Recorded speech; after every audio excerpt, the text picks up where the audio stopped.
All right, here we go. NBA parlay of the day. We open up the week, right? We take Sunday off. That's fine. It's a 6-day-a-week venture here. So let us put together a 3-leg winning parlay, shall we? Right? Last time we spoke was Saturday. That's fine. Now we have some interesting action on this Martin Luther King Jr. Day. So let us look at the wide range of value that I think is there. Before we do that, can I just ask a couple of things, right? You know, you hit the thumbs up button, that you subscribe, that you're part of what we're doing here. 50 plus. I don't mean 50 like 50. I mean 50K plus. So thank you. There's somebody out there is day one. Somebody out there is number one. So we thank you all, no matter what number you are as far as the sub count is.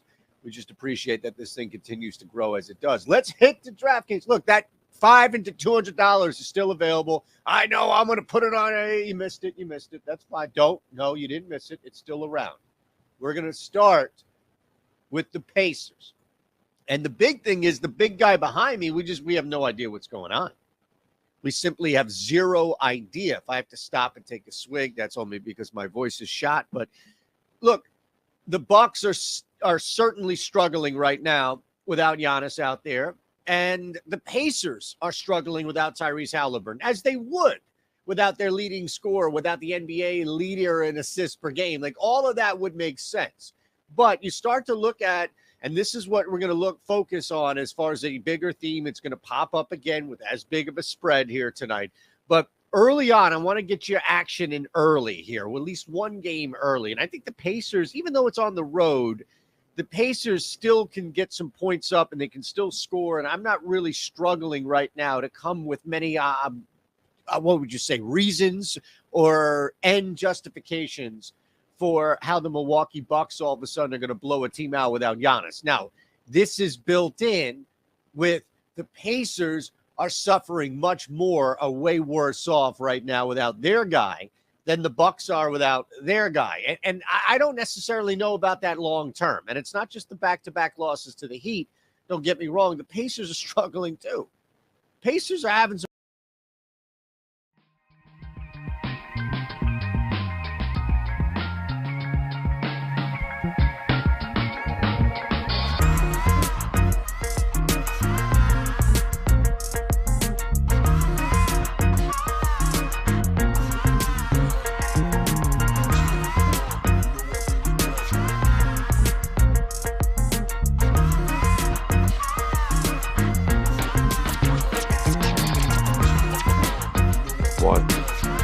Well, 7 games on FanDuel and 5 on DraftKings. Well, of course, they did different shit.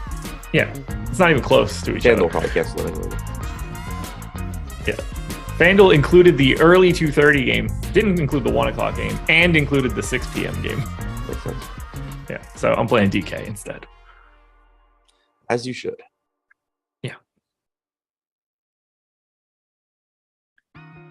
And we are live. Welcome to the NBA Strategy Show. It is Monday, January 16th. I am Josh Engleman. I am joined by Adam Scherer. We are brought to you by PrizePicks, and we got a bit of a different one today. We've got day basketball tipping off at like 1 o'clock or something. That game we're not paying attention to, but we've got a 5-game DraftKings slate. We've got a 7-game FanDuel slate. We're going to break down all 7 of those games for today. So buckle up, because we're also going to have the Deeper Dive and Live Before Lock coming to you much earlier than we normally do. Hit the like button, subscribe to the channel, hit the notification bell so you know when everything goes live. Adam, how was your weekend? How did NFL work out for you yesterday? NFL didn't go great, but shout out to Neil. Got me started on flash drafts on DraftKings, which I knew existed, but I'd never looked at them because I just typically hate like the random game types. But those things are super addicting. It's now my favorite thing in DFS, and I can't wait for tonight. Well, that should be fun. Yeah, I was liking my positioning heading into or after the first game, and I was like semi-okay after game 2, and then it was all downhill from here. When I saw Neil, so shout out to Neil again, put out his tweet of like the guys that he expected to be in the optimal lineups like after different parts of the game, and I saw Hawk as like 90%, and I was like, dude, I know the 2 touchdowns were like KJ Osborne and Smith or something. I was like, he must have like wrote that down wrong. And then I saw that he was 10 for 100. And I was like, oh, no, I just didn't know that was happening. So I wasn't watching the game. Yeah, that hurt me. Like, I just played 3 max yesterday, and Okay. I had a really good team, but it had Justin Jefferson instead of Hawkinson, so that'll really take off. Well, we have 7 games to talk about. The first game and the last game that we talk about are only available on FanDuel slate. The middle 5 games, the 3 o'clock to 4 o'clock starts, that will be DraftKings. So the good news is the first game for FanDuel and the last game for FanDuel both look awful. So we don't have much to worry about. Both games, 10-point spreads, just a lot of grossness. So are you ready to go? Sure. We're going to kick it off. First one up, Indiana Pacers, 10.5-point dogs in Milwaukee, 227 total for Indiana. No Tyrese Halliburton, obviously. Q-Tag hanging out there on Miles Turner, and then Q-Tag as well on Goga Batadze. We are getting a bunch of ownership to this game. It doesn't surprise me all that much just because of what's been freed up. Nembhard is, between 15 and 20. Buddy Hield is 15. Mathurin is 20. TJ McConnell is 15. O'Shea Brissett is around 10. Chris Duarte pulling pretty sizable ownership. The Turner piece will be huge here. I don't see anybody on the FanDuel end that I want to get to aggressively. I think Nembhard's probably my preferred option. What do you see when you look at Indiana here? Because obviously double-digit dogs to Milwaukee. Yeah, clearly a tough spot, but the potential for plenty of value. The Miles Turner piece, like you said, is huge. We know Halliburton will be out, but Miles Turner questionable. If he's out, you're probably getting Isaiah Jackson starting again. He's power forward eligible at 4,800, so not free like he has been recently, but still plenty of upside for him if Turner is out.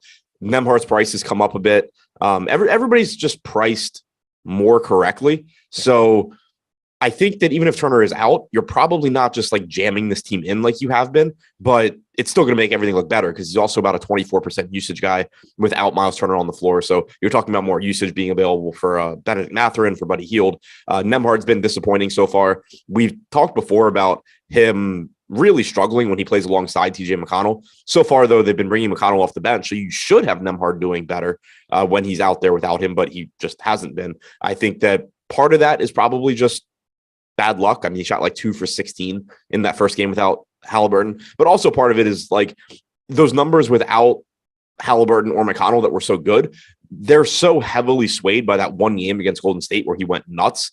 Like you are going to see that come back down to earth. And I think that's what we're seeing with him as well. If we don't see Turner, what's your expectation for the center rotation for the Pacers? Isaiah Jackson and Jalen Smith. Okay. Basically a split? Jackson getting more minutes. Okay. How do you feel about Jackson in that scenario? I still think he looks good, especially because he's power forward eligible at 4,800. Like there's just more risk now that the price tag has come up, but he's still, over a fantasy point per minute guy that has a path to playing 30 minutes. Yeah. Okay. Let's see. Anything else that I think that we should be touching on here for Indiana? It's just weird. Like everybody just sort of looks the same. It's hard to really want to prioritize too much. I mean, 32% ownership going to Chris Duarte feels a little healthy. We'll see where that actually shakes out by the end. I think Turner has to be out in that scenario just to free up some even more additional time, but that just feels a little high to me. I think we see that come down as the day moves forward, unless we get some very specific news about him. Yeah, I agree. 4,200 came off the bench last game. He ended up playing 30 minutes, but also keep in mind, he played the entire fourth quarter in a massive blowout loss. He played a decent rotation in the first half, but, basically played 10 minutes, give or take. I don't think you're projecting Chris Duarte to play close to 30 minutes here. Mark D in chat says, I only want McConnell. Do we want to have that conversation about how wildly uninteresting $5,900 TJ McConnell looks today?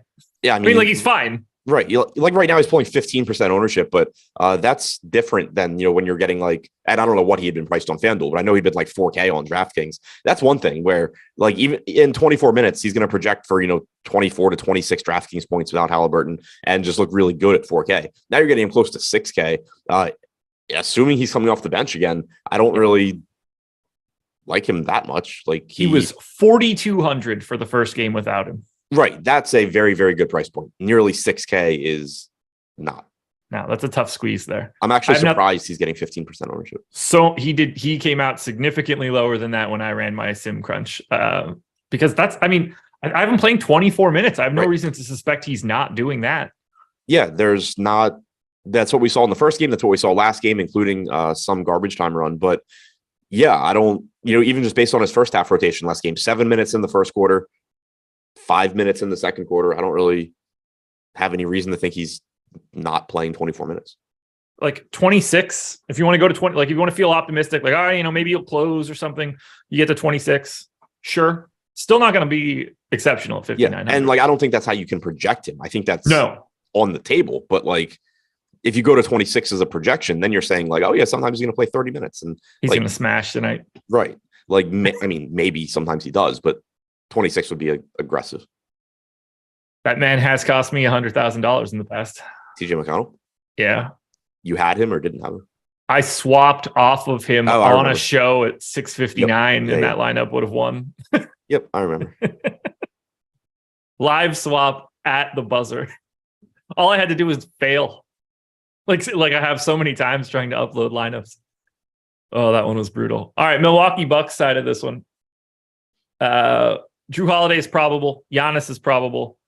Bobby Portis is probable. Chris Middleton is probably one more game away. And then we're not going to have Joe Ingles for today's game. There's not a ton here for me. I'm a little surprised to see Milwaukee getting as much ownership as they are. Giannis is around 20%. Now that makes sense to me. We don't have a ton of value yet, but he is the clear highest projected guy on the FanDuel slate. So getting to Giannis is easy. Getting to 8K Drew is easy. I'm a little surprised to see Lopez, Connaughton, and Allen pulling 15 to 20% ownership. I think those guys look okay. They're guys that I would get to in, large field GPPs, but don't feel like I would get to them that much. Yeah, Giannis makes sense just because it is a really good matchup. You don't have the other pay up options on this slate. So like you said, he projects to be the highest scorer by a pretty wide margin. We have him on FanDuel by 8 points over Steph Curry, 11 points over John Morant, who's the third highest projected guy. So just getting him in the lineups is going to make sense there. I get that ownership. Drew at 8K looks fine. Playing full minutes. He's about a 1.15 fantasy point per minute guy. But other than that, I don't really see a ton. Nearly 5K for Pat Connaughton seems like a lot, especially with Giannis back. Grayson Allen pulling 16% at 4,600. Sure, but it's Grayson Allen. He's probably playing 28 minutes. That's pretty tough to get excited about. I think it's pretty much just Giannis and Drew as far as the guys that I want to get to. A good spot for Brook Lopez, but also 6,600, and you can only roster one center. Yeah. I don't really have much to add. Obviously they are freeing up minutes with Ingles being out, but there's only so much that Connaughton and Grayson Allen are going to soak up. And it's not as if either, they're both 0.7 to 0.75 fantasy point per minute guys. You need every bit of those minutes just to hope that you can get there. If they're not getting those minutes, it's going to be a real disaster. So it's an easy spot to get away from, I think. Agreed. I have nothing else for Milwaukee. Me neither. All right, well, that was easy. Game one in the books. We could talk about the schedule for the rest of the day because this schedule is loaded and it's different than it normally is. So we're going to start it off. Coming up after this, 11 a.m., the No House Advantage NBA show. Then Adam back at 1 p.m. for the NBA Deeper Dive. That will be with Greg. 2 p.m., I will be back with Eric. We're going to do Live Before Lock for an hour and a half. So we'll go from 2 till 3:30. At 3:30, the No House Advantage NFL show will kick off. You'll get NHL Live Before Lock tonight at 5, and then NFL Live Before Lock at 7:15 for tonight's Cowboys game. Very different schedule because of this, because of our different NBA schedule for today. Also, if you're interested in checking out a lot of the things that Adam and I are going to be talking about on this show, if you want to see what we have behind the paywall, if you've never signed up at Stokastic before, 5 days free if you click the link in the description. That will get you our projections, our ownership, the boom bust tool, our player compare tool, so that you're going to be able to do 1v1s and 2v2s using all of our data, and our lineup generator. If you're playing one lineup or three lineups or up to 20 lineups here, we have a new lineup generator that I think you guys will really like. Instead of having to just sift through a bunch of lineups, not knowing if they're good or bad, We've generated them all for you. We've gotten rid of all the garbage at the bottom. So we're only bringing you the goods. If you like it, keep it. If you don't, pick another one. You've got a laundry list of them, thousands and thousands of options. You can check all of this out for free for 5 days using the link in the description. All right, now we can talk about games that are on both sites for today. 3 games starting at 3 o'clock. The first of which, the New Orleans Pelicans, 6.5-point dogs in Cleveland, 222.5 total. This one's kind of weird to me.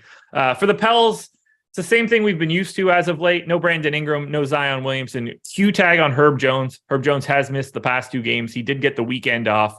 Whether he is in or not, I don't think is all that important. We kind of know how this shakes out. Najee Marshall projected for 25% ownership on DraftKings to start. That is the high mark for the Pelicans. He's at 18 on FanDuel. Barely any ownership coming into CJ McConnell, whose price has climbed now with those guys out. Who is CJ McConnell? Is that what I said? Yeah. CJ McCollum. CJ McConnell is TJ's brother. Yeah. Obviously. If that wasn't in my head from the previous game, I don't think that I'd do that, but who knows? I mean, that's good. You also, after the last show where you just started throwing out 9K guys at 6,500, I don't know what you would say. I deserve every bit of that. I don't find the Pelicans to be all that interesting. I don't find Najee Marshall to be 25% interesting. But there are guys here that you need to be getting to today. Yeah, it's not a very appealing matchup against Cleveland, but you do still have huge absences on this team. Like you said with Najee Marshall, probably going a bit over-owned at 26%, but we still have him with nearly an 18% chance of being optimal. He's about a 0.9 to 0.95 fantasy point per minute guy without Zion or Ingram on the floor. He's likely to give you mid-30s in minutes. So I understand, how people land there just because it is a 5-game slate. He is reasonably priced. So probably going a little bit over-owned, but also just a useful piece. CJ McCollum pulling 2% ownership. That's interesting just because of the upside that he gives you, but he is up to $9,600. It is a tough matchup. He's played 10 games now without Zion or Ingram, 1.33 DraftKings points per minute, 31.2% usage rate, 34% assist percentage, 35 minutes per game. Certainly capable of just putting up a massive score, but at 9,600, you kind of need him to at this point, and it's not a great matchup. So certainly tough to get there, but interesting in tournaments. Trey Murphy, Herb Jones, both pulling a little bit of ownership as well, just because they're sub 5K, useful, positional eligibility. Jones at small forward, Murphy at shooting guard or small forward. Joe Val is interesting just because he's such a good point per minute guy. He's around 1.2 DraftKings points per minute without Ingram or Zion on the floor this season. The big question mark with him is just, how many minutes is he going to play? He played 30 last game. Larry Nance just played 18 as his straight backup. I don't think you project that. I think you still go to like 26 Joe Val, 22 Nance, somewhere in there. But he's just such a good point per minute guy that it's going to make him look interesting. The ownership is there, though, at 14% as well. Yeah. If we once again don't have Herb Jones, we're obviously giving a boost to Dyson Daniels. It looks like Devontae Graham could probably pick up a couple extra minutes as well. Does Daniels become somebody you want to get to with 3,300? If Jones is out, I think with it being a 5-game slate, there's some appeal there. He played 25 minutes last game, also dealt with some foul trouble or probably would have played more. He's not a great point per minute guy, but he's just cheap enough where if you take Herb Jones out, I do think with shooting guard, small forward eligibility, I would have some interest. Alrighty. Also, Jose Alvarado pulling 5% ownership, I think is just an interesting tournament play. Played 30 minutes last game, was relatively disappointing from a fantasy standpoint, which actually is annoying because I had a lot of him and I didn't realize till right now he played 30 minutes. But I think you project like 22 to 24, but it's nice just knowing that you have that upside to get the 30. Good point per minute guy, sort of a TJ McConnell like play, just coming off the bench as your point per minute backup guard. Yeah, I like him quite a bit at that ownership number. Just that's like the kind of guy that you can get over the field on. If he's 5% owned and you get 15%, it doesn't really change any part of your day, but you feel pretty good about where you stand on it. Yep. This is the kind of guy I like. So on the Cleveland end, this is an interesting team to talk about for today. They're basically fully healthy. They still got a couple more days without Dean Wade, but for now, we've got Mitchell, Garland, Mobley, Allen, LeVert, all playing pretty sizable minutes as of late. 15 to 25% ownership sort of across the board. Mitchell and Garland are both around 15. Mobley and Allen are both in the mid to high 20s. And I kind of agree with the ownership on all 4 guys. I like the prices. Mobley might be the guy that I'd be like most likely to want to get to, like the most likely to get to the least. I don't even know how to say that right now. He might be the guy I like. He might be the guy that I like the least relative to that ownership, but I think all of this looks correct. Okay, yeah, I'm with you on all of that. Just pretty appealing price tags, good matchup against New Orleans. The $6,300 price tag on Mobley, I've been going there a lot recently. It's been pretty underwhelming, but you still, if he's able to avoid foul trouble, which he hasn't been able to the last couple of games, you're likely getting around 34 minutes. 2 games ago, he was in massive foul trouble. Last game, he played 31 and a half. He did lose about 3.5 minutes in the first half because of fouls. So still just a favorable price tag on him. $5,900 for Jared Allen is just extremely inexpensive. He played 34 minutes last game. You're expecting around there. If he's able to avoid foul trouble, he's a good point per minute guy. So both of those guys are going to look really good, and they are pulling the most ownership. Then you get to Mitchell and Garland. Price tags are falling a little bit there. You have Mitchell down to 9,200. He had been at, I believe, 9,900 last slate. So nice to see that come down a little bit. Darius Garland, 34.5 minutes last game. I do think it's worth noting that his playing times come down a little bit in these games that Ricky Rubio has played. I don't even think it's because of Rubio. Like, they've been playing Rubio alongside Garland quite a bit, but it is another body in the rotation. And you have seen the playing time kind of come down from like 37 minutes to 34, 35, but he's still going to look good at 7,500. What do you want to do with someone like Karis LeVert, who has maintained like pretty sizable minutes as the 5th guy here, but is not like Karis LeVert when everybody else is playing? Yeah, it's just kind of, I guess, a tournament play. Like, I hate throwing that out there, just like, oh yeah, play him and hope to get lucky. But that's kind of what it is. Like, he's getting 8% ownership. He has an 11% chance of being optimal. The playing time has still been there. He played 31 minutes last game. I think from a projection standpoint, you expect around 28, but that can always become 30, 32. He's just not a very good point per minute guy, because with Mitchell and Garland healthy, one of them is always going to be on the floor. And so with LeVert, you're either putting him out there with both of them and making him just non-existent, or you're putting him out there with one of them and still making him the very clear secondary option. So you can't be overly confident in his production, but the minutes should be there. He is just shy of 5K. It's just, kind of like I said, throw him in a tournament lineup, hope you run good, basically. He's sort of like Cleveland's Andrew Nembhard. Oh, yeah. In the sense that, like, if he's out there without anybody else, he's really good. And if he's out there with anybody, he sucks. Yeah, like the rate, there's a chasm between the rates that you need to use, and like you really need to pay attention to what that's going to be, because there are days where you're like, oh, Karis LeVert projects as a fantasy point per minute guy, and then it's right. Just like, if we for some reason get news that like Mitchell and Garland aren't playing, you go from being like, oh, LeVert's not a very good point per minute guy, but he's going to play decent minutes, to, oh, he's a great point per minute guy. Yeah, it's kind of weird like that. I don't have anything else here for Cleveland. It's like Kobe White. Yeah, there's another good one. Yeah. We're starting to get a lot of those guys. Yeah, it just makes me think that he should be traded to a different team.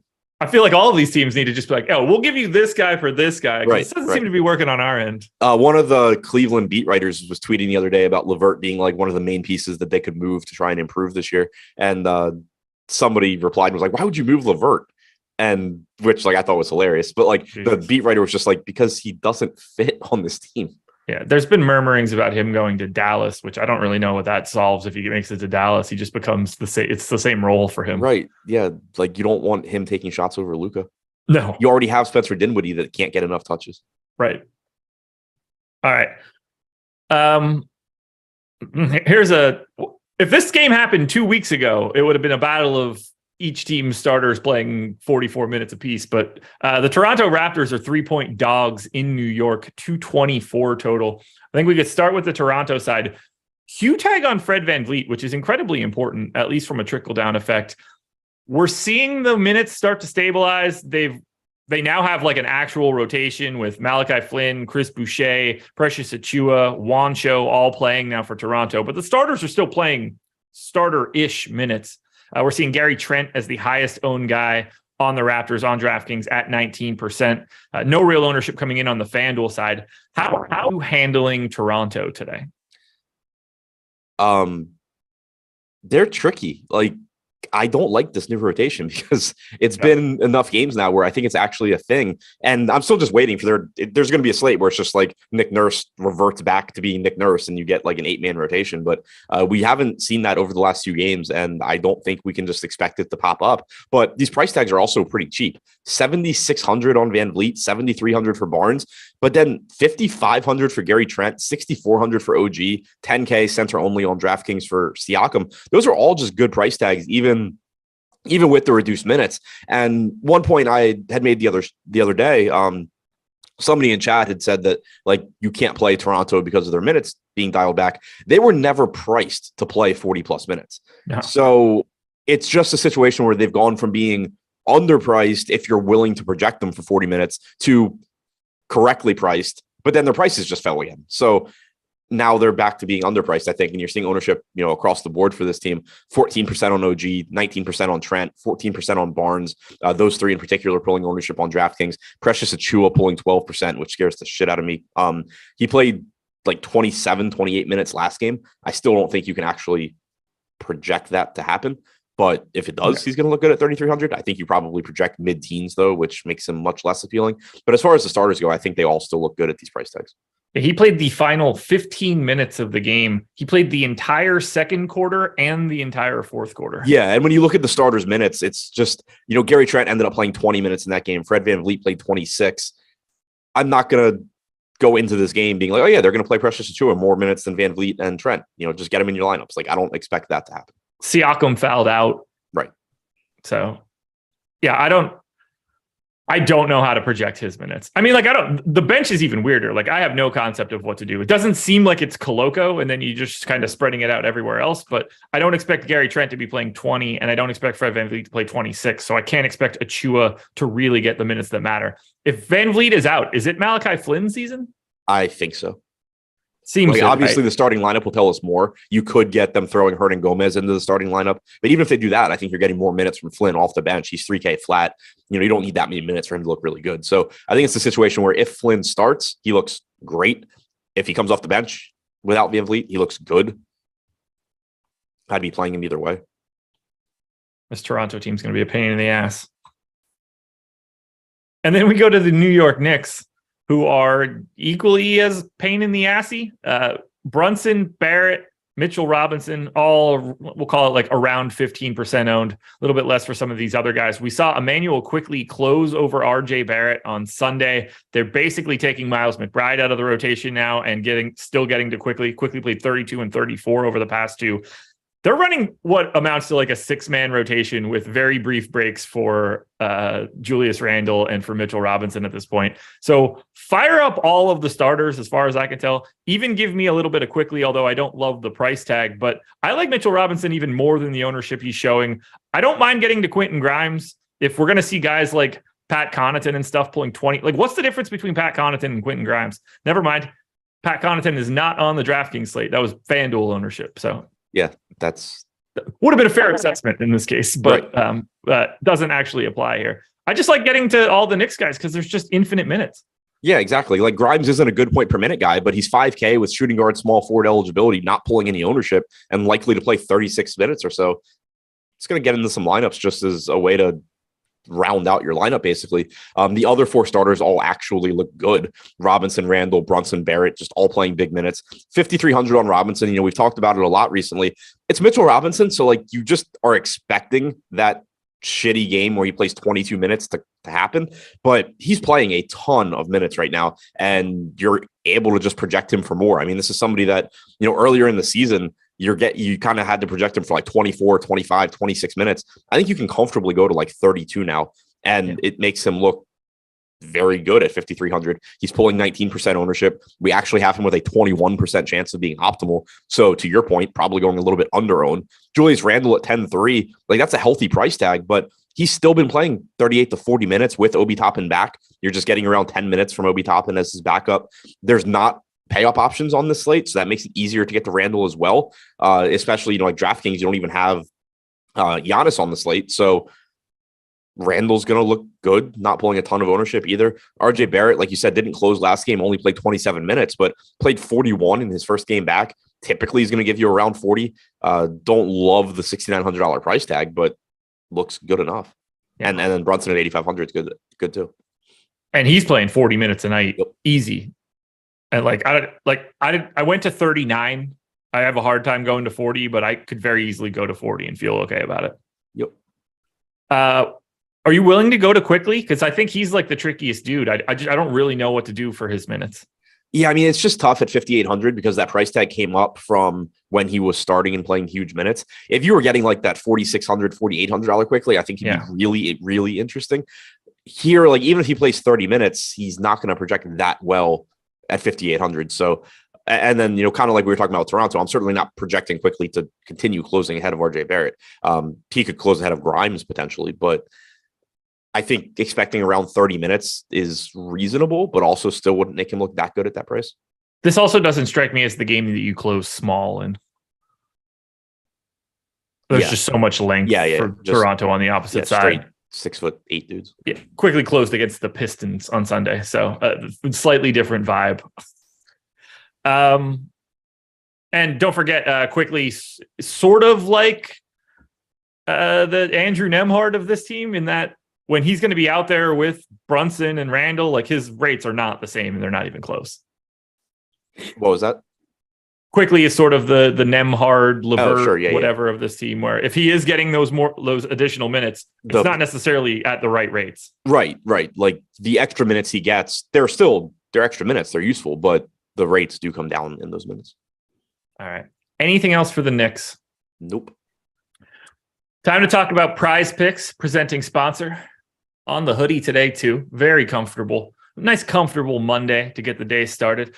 If you want to sign up at PrizePicks, and you should, there is a link in the description. You can get up to $100 of an instant match deposit bonus as long as you use that link.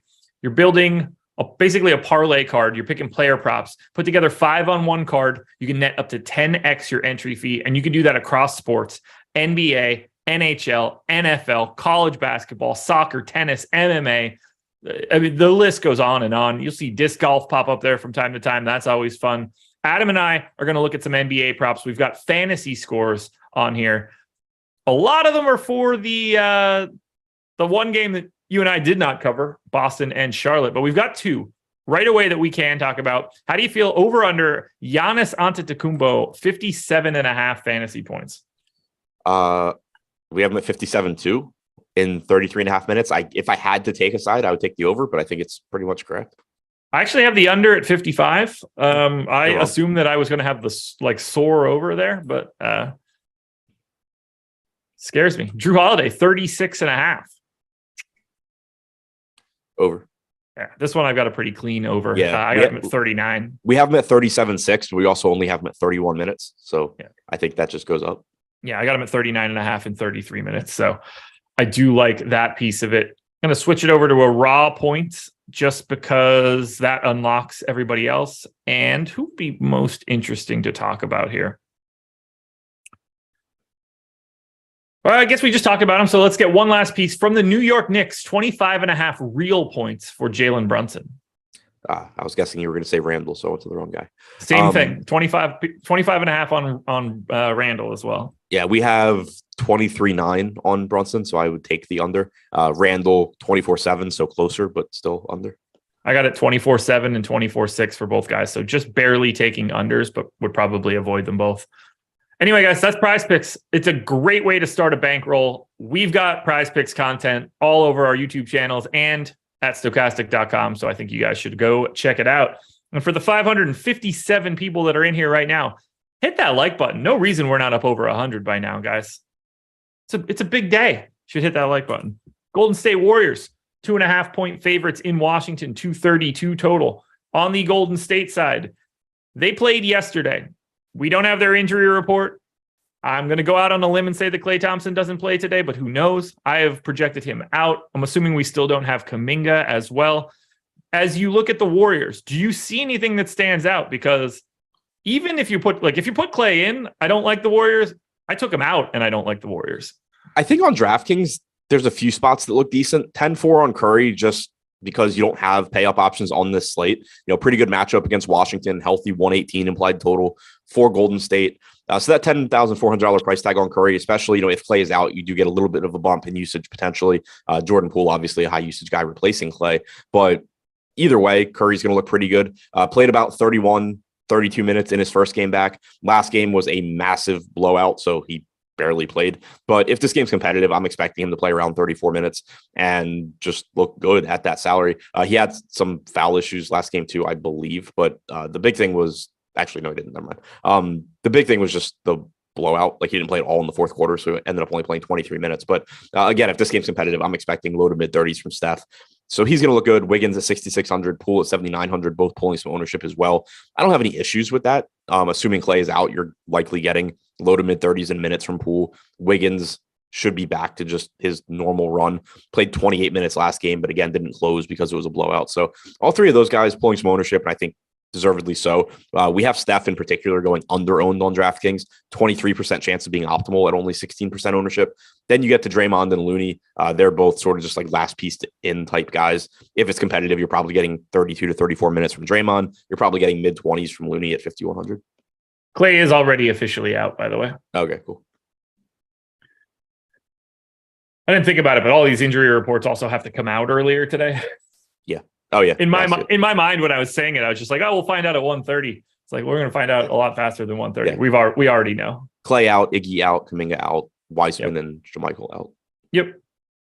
And then on the opposite side, for your Wizards, Monty Morris is back, but we have a Q tag on Bradley Beal. If Bradley Beal is in, I don't find this Washington team to be all that interesting. Highest owned guy is Monty Morris at 4,800. And if Beal happens to be out, I don't think anybody's like an ultra large priority either. Yeah, you've kind of just gotten pricing adjusting for Beal being out because he's missed so many games recently. So it doesn't make anything look great. Obviously, Kuzma is going to look better. Porzingis is going to look better if he's out, but I don't really love anything here. Daniel Gafford returned last game, only played 16 and a half minutes. He is 5K. He is pulling 5% ownership. There is certainly a path to him playing 24, 25, 26 minutes here and looking good. So I think he's interesting in tournaments just because he is cheap and not popular. Monte Morris pulling some ownership just because, he is pretty inexpensive, likely to give you 28 to 30 minutes. I don't think there's any real priorities here though, because you do have, Porzingis up to, or Kuzma rather, up to 8,800. Porzingis has come down a little bit to 9,100, still has power forward eligibility on DraftKings, 9% owned, probably going a little bit under owned, but nothing too crazy.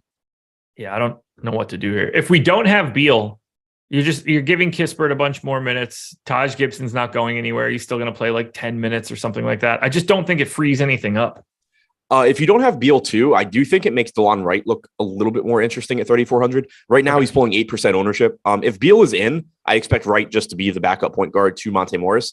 But 2 games ago, you actually had Wright and Morris close together. If Beal is out, it does open that door for like Corey Kispert not to be in the closing lineup and Wright and Morris both to be in there. So I do think if Beal is out, you could maybe throw an extra minute or two onto DeLon Wright, which would make him look a little bit better.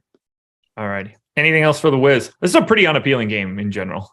Yeah, I mean, if Beal is out, like there's a path for Rui or Avdia, but they're still risky. For the Miami Heat, they are 1.5 point favorites in Atlanta. No Kyle Lowry. Tyler Hero is off the injury report. Caleb Martin is questionable. Everybody else that had been out for a while is out. Might need to make some tweaks here based on the ownership that I'm seeing, but we shall see. No real ownership coming into Gabe Vincent, just 5%, 18% coming to Bam Adebayo, 11 coming into Jimmy. My assumption would be Gabe Vincent starting at the point and playing a ton of minutes, although I guess Victor Oladipo could be a mildly complicating factor here. What do you like the most from Miami? Because when I started today, my answer was Gabe Vincent, and I understand how bad that sounds. Yeah, I mean, 5,200 Gabe Vincent is terrifying because he's not a very good point per minute guy, but the minutes should be there. I mean, you're coming off of another game where he just played 40 minutes against Milwaukee. You've gotten like 39 the game before that.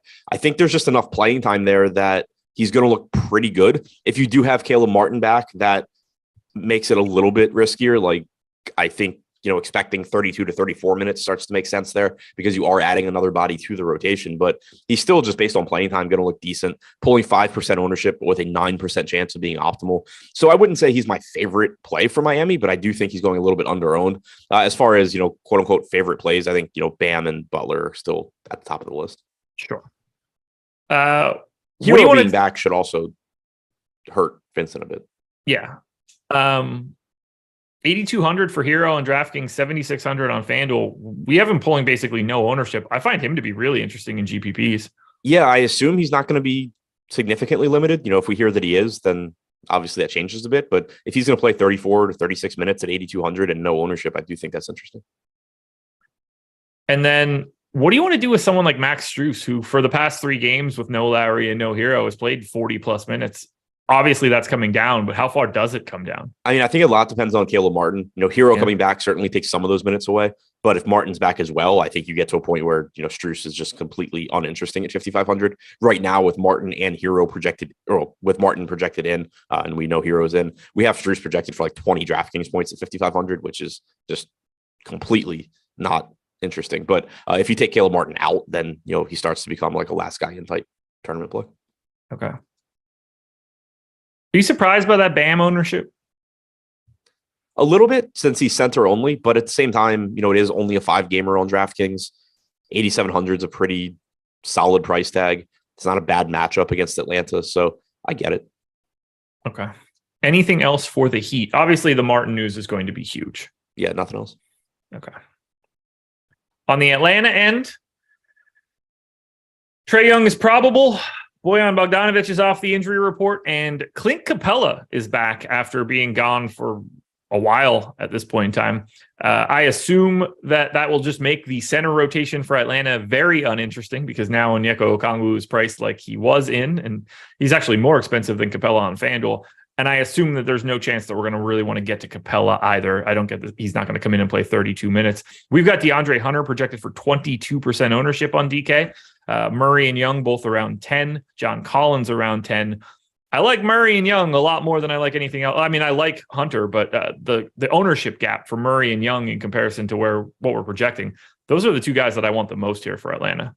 Yeah, I'm interested in both price tags. Again, it just becomes easier to get to those guys because you don't have those pay-up options. And on DraftKings, you don't even have Giannis, so there's just really no pay-up options. Trae Young at 10%, Murray at 9%. They both just look pretty good here. Not a good matchup, but the type of upside you're getting from those guys. I'm with you as far as expecting the center rotation just to be wholly unappealing. You're probably getting some sort of 24-24 split between the two. They did say that assuming Capella plays, he will be limited today. So I guess if Okongwu started, I would think that maybe they're just going to go 28-20 in favor of Okongwu. But assuming they go back to Capella, then I think it's probably 24-24 or something like that, which makes neither of them look good. If Okongwu starts, I would actually still be interested, though, just because I think that would signal that Capella is very limited and Okongwu is still kind of just the guy. So that's something to keep an eye on. But beyond that, DeAndre Hunter pulling 22% at 4,700. That's just very similar to a lot of these other forward plays that we've seen, like the Pelicans guys, Najee Marshall, for example. Yeah. I think it just speaks to how useful that price range and positional eligibility is. It's not that DeAndre Hunter looks great for any reason, but he has an 18% chance of being optimal as well. It's basically just telling you hey, you're going to build lineups that you really like, and then the last guy you click on is going to be DeAndre Hunter. So sure. John Collins at 6K. That's a cheap price tag. With Capella back, I don't expect that we get the backup center minutes from Capella or from Collins, which does hurt his production, but 6K is still pretty cheap. Yeah. I kind of have a little bit I think I'm going to end up over the field on Atlanta, which never makes me feel great, but 1.5 point line, this one should be competitive. If I'm getting competitive matchups for Miami, Atlanta, I assume one of Murray or Trae Young has to be doing something to do it. So yeah. I have nothing else here for the Hawks. Me neither. All righty. Then let's move it to the Utah Jazz. 2.5 point underdogs in Minnesota, 230 total. Before we touch on the Jazz, though, 620 viewers, 115 likes. It's climbing ever so slightly. Don't be afraid to continue to hit that like button. It also helps us out when you guys get to hear a little bit about our NBA Bet Pro tool. Adam knows a lot about NBA Bet Pro. He has been doing NBA Bet Pro videos for the past week. Adam knows a lot about a lot of things. Hey, do you? No, I don't know anything about anything. I was going to say, how about the NFL? Nothing. You're not doing Bet Pro videos today, or are you? No, I don't think so. I actually just double checked the schedule and it doesn't appear that I'm on there. Too tight of a window. Yeah. But normally, Adam's putting out Bet Pro videos using our NBA Bet Pro tool. It's taking the projections that you guys have come to know and love, made by Alex Baker, Sean Zahn, Steve Buzzard, that get updated throughout the day, and it's setting you up to make the best bets that you possibly can. You can get a 7-day free trial. It's going to be $16 a week or about $55 a month after that. It's got a 2.2% ROI over the lifespan that we have tracked at this point, which I know doesn't sound like a gigantic number. It's a lot bigger than you would think it would be. You'd be up $2,700 if you put $100 on every bet that we've had so far. It's a product that should be making people money, but you're going to get that translated from Adam normally on a Monday through Friday basis, but maybe not for today. Today, you just use the tool. Pull it up, look at it. Oh, that's a positive ROI bet. I'm going to go ahead and grab that one. That's all you got to do. It's that easy, folks. And again, all this stuff is getting updated behind the scenes for the DFS side anyway.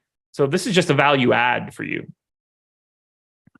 Jazz, 2.5-point dogs in Minnesota, 230 total for Utah. Q-tag on Lauri Markkanen, which is obviously very important here. Colin Sexton is not on the injury report. Kelly Olynyk is still out. Q-tag on Rudy Gay. Lots of ownership here coming to Utah. 20% to Clarkson, 20% to Conley, 25% to Beasley, 15% coming to Colin Sexton and to Walker Kessler. Not a lot coming to Lauri Markkanen on DraftKings because he's 9,400, but at 8,300 on FanDuel, still very viable. His news is important. How do you feel about Utah, though, in general? I think they look good. I mean, it's an appealing matchup. You have like 234 total, give or take here. If Markkanen is in, which right now we have him projected in, they still look good. You know, like you said, 20% ownership coming into Conley, Clarkson, Beasley's at 26%, assuming he would start. He's 5K, shooting guard, small forward eligible. Kessler, 5,100, still pulling 16% with Markkanen projected in. All of those guys are going to look very good. Colin Sexton, 4,200, pulling some ownership as well. Not sure how many minutes he would play, but he's just cheap. We have him projected for 20 DraftKings points right now. If Markkanen's out, everything just looks better. You're opening up more usage for Jordan Clarkson. You're opening up more usage for, pretty much everybody, but Clarkson probably steps into most of it. Vanderbilt would move into the starting lineup, most likely at 5,300. So he would look a bit better, but it would also just help to solidify those front court minutes where, like, if Markkanen's in, you're probably just talking about some sort of a center split between Kessler and Vanderbilt. Kessler being the one that you're going to project for more minutes, but here and there, Vanderbilt's going to steal those minutes. If Markkanen's out, those minutes just become safer. You got 32 minutes from Kessler last game. So he's going to look good one way or the other, just looks better if Markkanen's out. Vanderbilt, I think, goes from being not very interesting if Markkanen's in to certainly a lot more interesting if he's out. But other than that, I think it's kind of just like the same players are going to look appealing, just more so if Markkanen's out. Taylor Horton-Tucker played 28.5 minutes last game. Keep in mind that Colin Sexton was not in for that one, so he's not likely to play that many minutes here. But you still, like, Fontecchio played 8 minutes. Those can disappear. Agbaji played 21 minutes. Those could disappear for Sexton.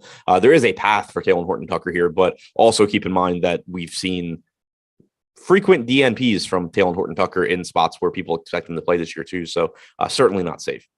No, not safe in the slightest. Revenge narrative for Walker Kessler? What?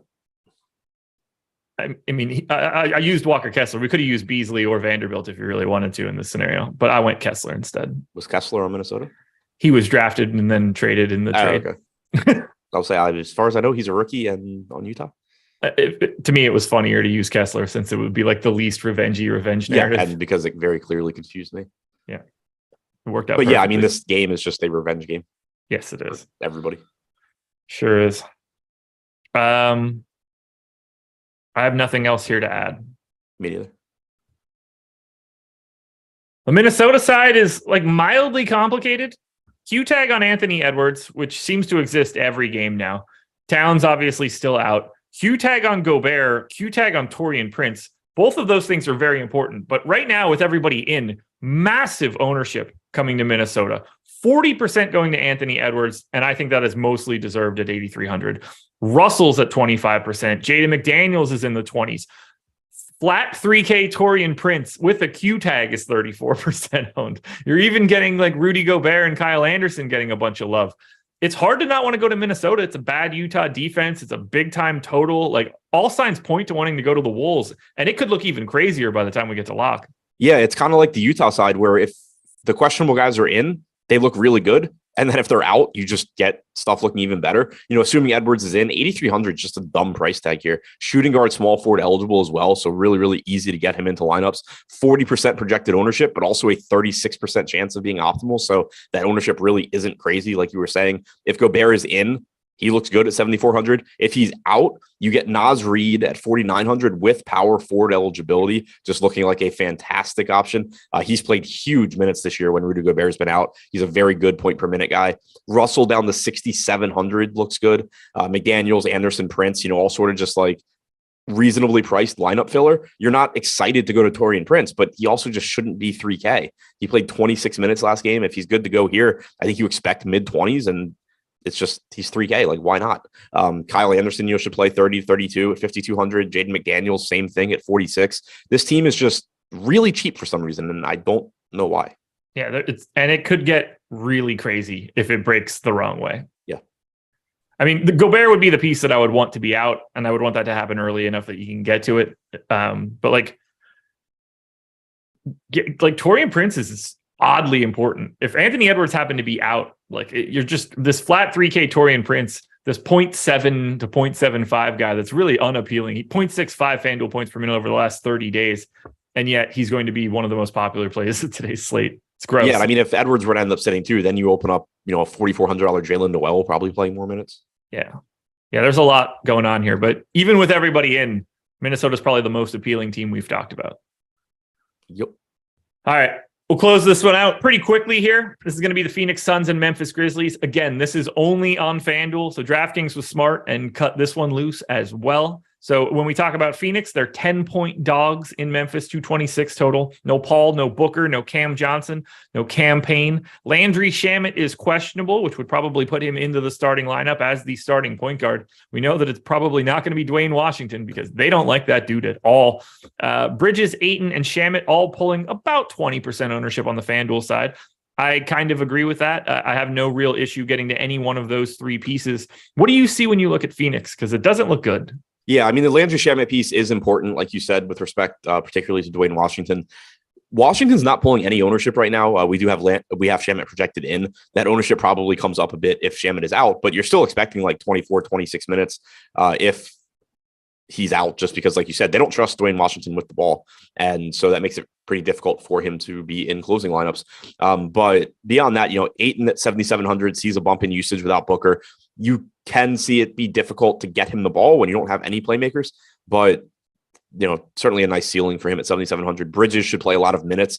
You don't see a consistent usage bump for him, but Booker being out still does at least open the door for those games where Bridges just takes 20 shots and, hopefully hit some of them. So it makes the path to success a little bit, it's easier to get to. Other than that, I don't really think there's much here. I think it's Ayton and Bridges basically. Yeah, it's not appealing. Much like the first game, the 2:30 start. It's a 10-point game, and nothing's great. There is some ownership coming in, which is kind of surprising. And then on the Memphis side, as weird as it sounds, they're even less appealing. 11% owned Desmond Bane is the highest mark. They're at full strength. Now they do have a Q tag on Morant and a Q tag on Conchar. That could end up being an issue, but if those Q tags end up being those guys are available, then they're at full strength. And they're just not going to be they're not playing big starter minutes right now. Not that I think that they should be or anything, but we're not projecting this starting lineup for 35, 36 minutes like we are for some of these teams. Right. And that's been Taylor Jenkins' tendency forever. When this team's healthy, you're just getting 33 minutes from Morant, 30 to 32 from Bane. So they're really talented. You still get upside from these guys, but Bane at 7,200, the only guy pulling ownership here. I think that makes sense. Shooting guard, small forward, so you can roster him in 4 spots. If this game's competitive, you're probably getting 30 to 32 minutes. He played 29 last game without any closing minutes, so that is interesting. We've talked that we expect those minutes to creep up a little bit going forward now that he is back to being healthy. So I think he's the top option from Memphis, but still not any sort of true priority. If Morant's in at 10-2, then, clearly the ceiling is there, but he's probably playing 32 or 33 minutes. Jaren Jackson's up to 8,100. FanDuel scoring is favorable for him with the extra points for blocks, but that's still a hell of a price tag for him. Adams is up to 7,400, and you have Brandon Clark back, which takes a couple of minutes off of Adams' projection. I don't think it's a very appealing team outside of basically $7,200 Bane. We are on the same page. Interesting slate. I'm way more excited to play this DraftKings side of it, where everything is condensed into an hour of start times. That's the way that I love. Like that's the best part of NBA when you get a slate like that. Yeah. So the only way it would be better is if they had flash drafts. Exactly. I couldn't agree more. Anything else you want to add for this slate? No. All right. Adam will be back on the deeper dive with Greg at 1 p.m. I'll be back with Lindquist for Live Before Lock from 2 till 3:30. We've got the No House Advantage show coming up after this. Good luck tonight, everybody. Thank you to PrizePicks for being the sponsor. We will talk to you later. Peace.